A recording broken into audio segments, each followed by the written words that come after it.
Welcome, you guys. I'm Archana Reddy. I am one of the co-founders and co-editors-in-chief of the Women in White Coats blog, and I am so excited to be interviewing today one of our Women in White Coats heroes. We had top 20 heroes announced recently, and I have the pleasure of having Dr. Nilong Vyas right here on this interview and video with me. So welcome, Dr. Nilong. Thank you. Thanks so much for joining in. So what we're doing here today, we're going to be just sharing, interviewing, we're going one by one, interviewing all the top 20 heroes, and Dr. Nilong Vyas is nominated, and she's one of our top 20. So I'm going to just, want to first of all congratulate you. That's so amazing. Your work that you're doing is amazing. So first of all, just congratulations. Thank you so much. And I'm going to go ahead and just read your bio so people know a little bit about you and why you were nominated and all the amazing work that you're doing. So Dr. Nilong Vyas is a board-certified pediatrician and mother of 2 boys. She was raised in New Orleans and went on to earn a master's in public health at Tulane University, as well as her MD at Louisiana State University Medical School.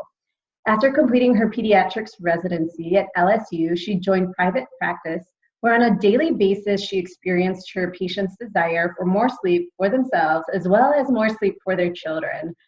The parents explained that that with better rested children, their kids were happier, ate better, and developed at a more rapid rate. However, when that was not the case, secondary to many different factors, they noticed quite a change in the demeanor of their children, thus themselves. Dr. Vyas learned quickly about both children and their parents' sleep needs, thus established a strong value for sleep with her patients in a nurturing fashion. So for those of you who are parents out there, you know how important it is that your kids are well rested, and if they're sleeping well through the night, then the parents can sleep well too. And then also just like the behavior, their behavior is so much better. So Dr. Nilong, we just want to, recognize you. We're so excited to recognize you for all the work you're doing. And I'm sure for so many parents, you are a big time hero when you help their kids sleep better, because they can sleep better too in the whole day and everything goes better. So tell us a little bit more about yourself and what you're doing, as well as what inspired you to do this work. So, so I left private practice 5 years ago to start this business and founded Sleepless and NOLA. And it's an international now consultancy practice where I teach parents how to get their babies, toddlers, and adolescents sleeping through the night. It's a lot of behavioral modification, and I incorporate a holistic approach that sort of takes into account not just feeding and sleeping, but also behavior and how that plays a role. And I've also recently started a training program to teach other physicians how to start their own businesses, as well as I am now licensing the Sleepless and NOLA brand and business model to teach other physicians how to start their own sleep consultancy business. That is so inspiring and very innovative, and I think that was one of the reasons that you were nominated, because you're taking something that's so important. Sleep in kids is such an important issue, and so many families struggle with this, and you're taking that and you made it available to people in so many different platforms, online, to people around the world, and that was really innovative, and I really loved that part of your story, and I think that that's so wonderful. Now, tell us, what inspired you? Did you also have issues with your kids and how they slept, or was it mostly just from patients that inspired you on this journey or to start this business? No, it was my own very own kid. Being a physician and a woman, you go into, especially in a general pediatrician on top of that, I sort of went into the whole parenting paradigm thinking, oh yeah, I got this. I've been trained. This is going to be so easy. And then, you actually have the baby and realize that you really don't know what you're doing. Or I felt like I didn't know what I was doing. And especially when it came to sleep. And so kind of took it upon myself to research journals, books, articles, whatever I could get my hands on to figure out this sleep conundrum.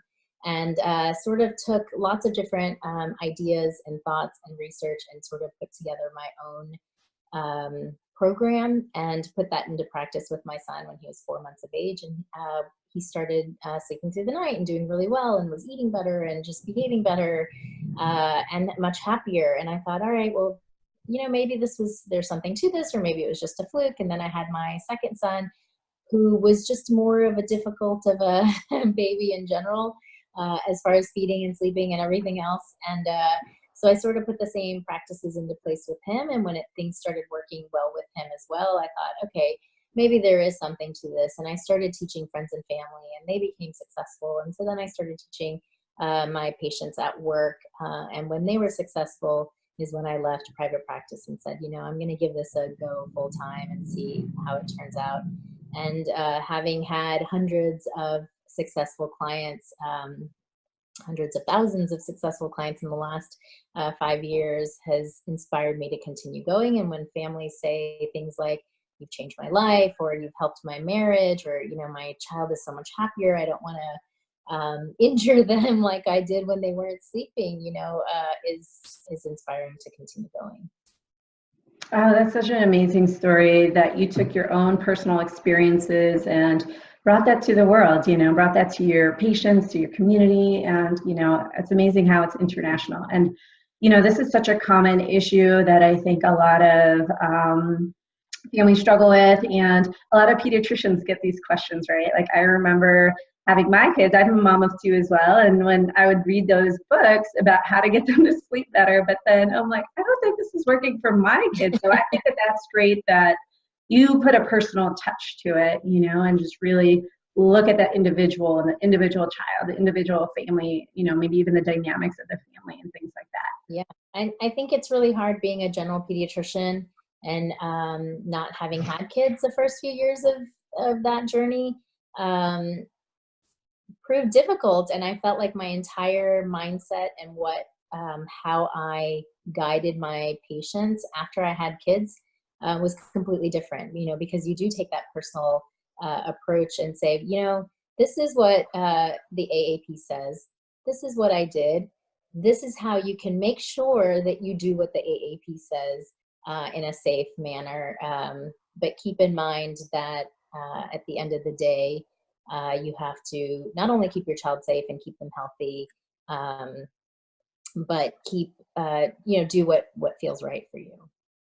Yeah, absolutely. So what are some of the things that kind of drive you to keep going, to keep building this and expanding, and helping more people? I think it's my children that inspire me, mainly because I see the benefits that they've sort of reaped from having good sleep hygiene and good sleep habits, and staying in a routine. Of course, it's hard, with as they get older with activities and things, but putting sleep as the primary focus of our day or of our evening, and then having everything branch out from that. And I've seen the benefits, like I said, that they've reaped from it.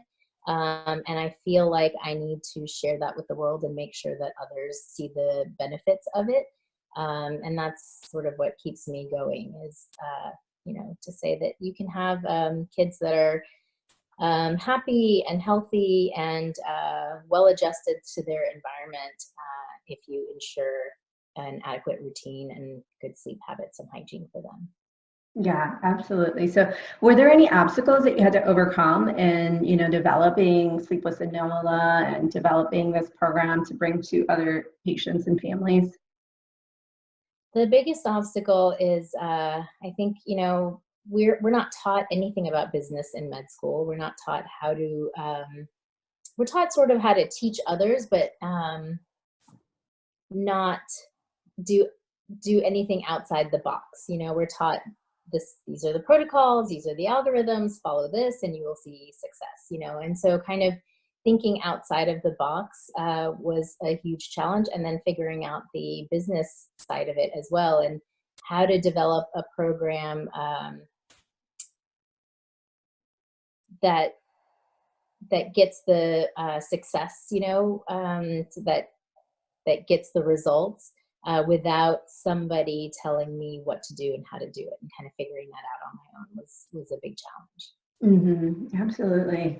So one of the things I wanted to ask is just, Just kind of thinking about women in medicine in general, what are, in your opinion, some of the biggest issues that you think are facing women in white coats in this country? I Some of the think, biggest. yeah, I think the female physicians, the biggest issue I see with my peers is guilt, right? Like we're all driven so much by guilt.